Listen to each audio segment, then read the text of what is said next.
Good morning friends, welcome back to my YouTube channel Shiksha coaching classes. Friend, जैसे कि कल forester का result आया तो सबसे पहले उसी के बारे में बात कर लेते हैं, फिर बाद में अदर वैकेंसियों के बारे में बात करेंगे। देखिए, सबसे पहले जो वन दरोगा की 18 पालियों में ये परीक्षा हुई है, कुल 1800 प्रश्न पूछे गए थे इसमें। तो देखिए, इसमें से कितने प्रश्न डिलीट किए गए? 332 प्रश्न, 332 प्रश्न जो है डिलीट किए गए हैं। और जो की चेंज में ऑप्शन शिफ्टेड वाले हैं, मल्टीपल की वाले, मोर देन वन की वाले हैं, उनके लिए देखिए हर किसी को एक अंक प्रदान किया गया है। ठीक है।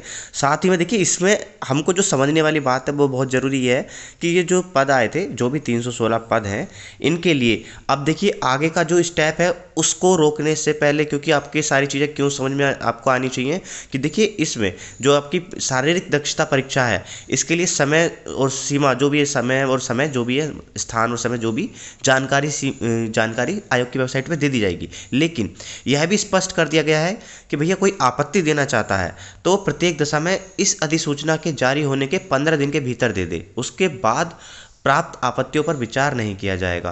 तो देखिए, आपत्ति देनी है तो आपत्ति जनरली आप आयोग को मेल करके इस चीज़ को पूछ लें कि भाई हमें इस चीज़ से किस तरीके से आपत्ति देनी है, क्योंकि ये जो लिस्ट आई है, जिस तरीके से आप देख रहे होंगे, ये लिस्ट है।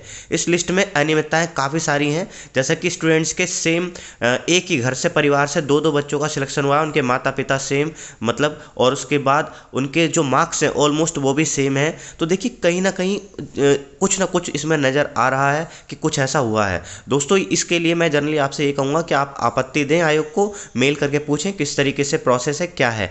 ठीक है, तो वो बताएगा आयोग के मेल में कि आपको इस तरीके से आपत्ति देनी है। दोस्तों, फिर आगे का प्रोसेस अपनाएं और इसमें आप अपना उस तरीके से मांगे ब्यौरा कि भाई ये जो आपने दिया है रिजल्ट, इसमें 70 वाले का नहीं हुआ, 60 वाले का हो गया, आपका 73 वाले का नहीं हुआ, 63 वाले का हो गया। भाई किस तरीके से 76 वाले का नहीं हुआ, 66 वाले का हो गया। देखिए, ऐसे बहुत सारे जो कमेंट्स हैं हमारे चैनल पर भी पड़े हैं और वो अपना रिजल्ट बता रहे हैं, दिखा रहे हैं। तो देखिए, कहीं ना कहीं कुछ पार्शलिटी हुई है, वो सारी चीज़ें जो आयोग ने स्पष्ट रूप से ट्रांसपेरेंसी के साथ नहीं दिखाई हैं, तो वो भी दिखानी चाहिए। फिलहाल आगे की न्यूज़ में बात कर लेते हैं आप।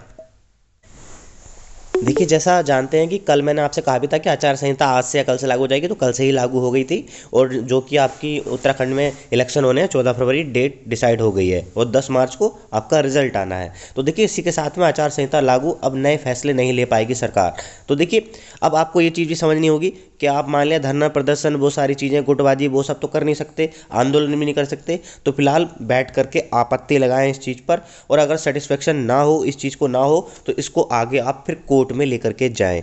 जैसा कि आप मेरी बात को समझ पा रहे हैं दोस्तों। अब कुछ लोग डर गए हैं कि वीडियो में भी ऐसा होगा क्या, या फिर कनिष्ठ सहायक में। देखिए, कनिष्ठ सहायक का 2 शिफ्टों में हुआ था और वीडियो का 3 शिफ्टों में हुआ था, तो वहाँ इतना नॉर्मलाइजेशन नहीं होगा, इस तरीके से नहीं होगा नॉर्मलाइजेशन।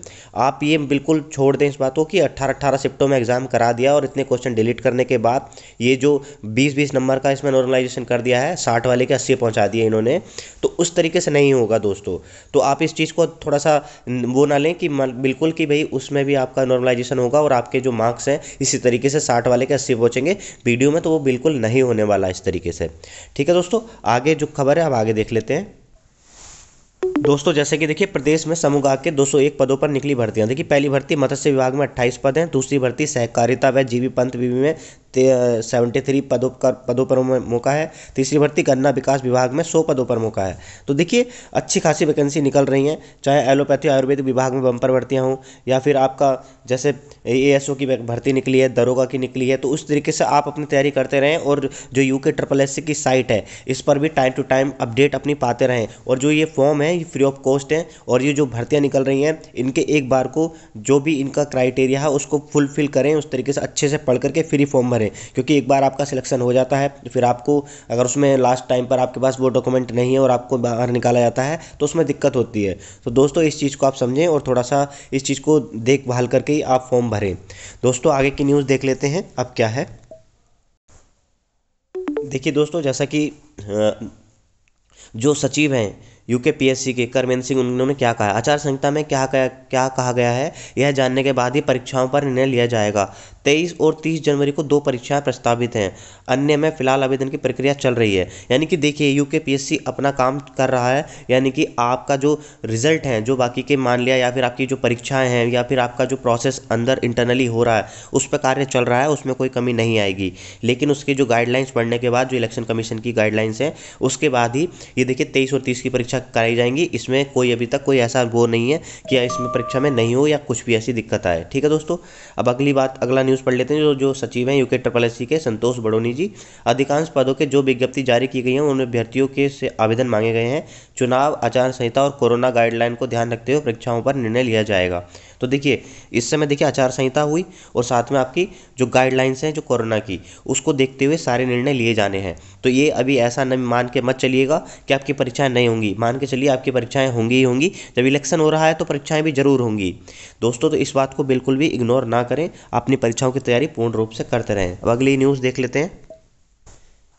देखिए दोस्तों, जैसे कि ये परीक्षाएं, जैसे कि जो हम देखते भी हैं समझते भी हैं कि भी यूके पीएससी की जो परीक्षाएं होने वाली हैं, देखिए मुख्य अग्निशमन अधिकारी 4 पद, महिला कल्याण विभाग में अधीक्षक का 1 पद, लोनबी सहायक भू विभाग वैज्ञानिक में वैज्ञानिक शाखा का 1 पद, जो भी पद होंगे मतलब। उत्तराखंड न्यायिक सेवा सिविल जज जूनियर डिवीजन के 13 पद, अपर निजी सचिव जो कि आपके महाधिवक्ता कार्यालय नैनीताल उत्तराखंड का 1 पद है। उत्तराखंड सम्मिलित राज्य शिविर पद जो कि अपर पीसीएस है, इसके 318 पद हैं। इसी तरीके से यूके SSC के जो वैकेंसी आई हैं, इन पदों पर आप देख पा रहे होंगे, इनकी परीक्षाओं का भी जल्दी ही शेड्यूल जारी होगा। देखिए मत्स्य विभाग में मत्स्य निरीक्षक के 28 पद, विभिन्न परीक्षाओं के कनिष्ठ सहायक जेई के 76 पद, विभाग में सांख्यिकी जो एएसओ हैं उनके 93 पद, बीज परीक्षण सहायक के 2 पद, फार्म परीक्षक का 1 पद, सहायक विकास अधिकारी का सहायक निरीक्षक वर्ग के 2 और 6 पद। तो गृह विकास के तहत आरक्षी, नागरिक पुलिस आरक्षी, पीएसीआईबी फायरमैन के 1521 पद, और दरोगा के आप देख ही चुके हैं 221 पद हैं। उत्तराखंड सहकारिता विभाग में गोविंद वल्लभ पंत व कृषि एवं प्रौद्योगिकी बीवी पंतनगर के तहत राज्य के पर्यवेक्षक के 64 पद। तो देखिए वैकेंसी तो अच्छी खासी निकल गई हैं और इस तरीके से आपको अपनी तैयारी करने की ज़रूरत है। और इसी के साथ चलते हुए आप जो कट ऑफ है इस पर इतना यह है कि जो फॉरेस्टर में है इसमें कहीं ना कहीं कुछ तो त्रुटियां पाई गई हैं रिजल्ट में, जो कि हमें देखने को मिल रही हैं कि जो जिनके छात्रों के 70 मार्क्स थे उनका नहीं हुआ है, 60 वाले का हो गया है। तो वो किस तरीके से हुआ है दोस्तों, वो देखने वाली बात है। बाकी न्यूज़ आगे देखते हैं। देखिए दोस्तों, जैसे कि पहली भर्ती मत्स्य विभाग में निकली है और इसके 28 पत्ते, तो इसमें देखिए क्या मांगा है।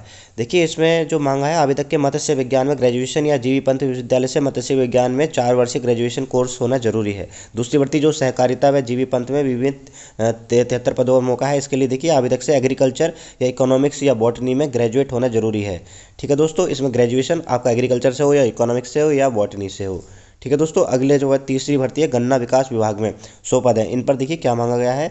इसके लिए देखिए शैक्षणिक योग्यता एग्रीकल्चर या साइंस में 12वीं पास होना चाहिए। तो देखिए इसके लिए ये जरूरी मान्यताएं थी। तो इसी तरीके से देखिए स्पेशलाइजेशन मांगा गया है, यानी कि वही भर पाएगा, इसमें सभी के लिए नहीं है। जैसे मैं ऐसा कहूँ तो कि अगर आर्ट साइड, कॉमर्स साइड या साइंस साइड या फिर एग्रीकल्चर जिन्होंने ले रखा है, उस तरीके से आपको देखना पड़ेगा जिस स्ट्रीम से आप पढ़े हैं उसके अकॉर्डिंग आपको फॉर्म भरना है दोस्तों। तो इस तरीके से आप समझ गए होंगे कि वैकेंसी भी निकल रही हैं। फिलहाल ये है कि अपनी तैयारी को करके चलें। आचार संहिता भले ही इलेक्शन है, लेकिन आपको अपनी तैयारी पूरी तरीके से करके चलना है। तो वीडियो में इतना ही। अगर वीडियो अच्छी लगी तो लाइक करें, चैनल को सब्सक्राइब करें। Thank you so much. जय हिंद, जय भारत।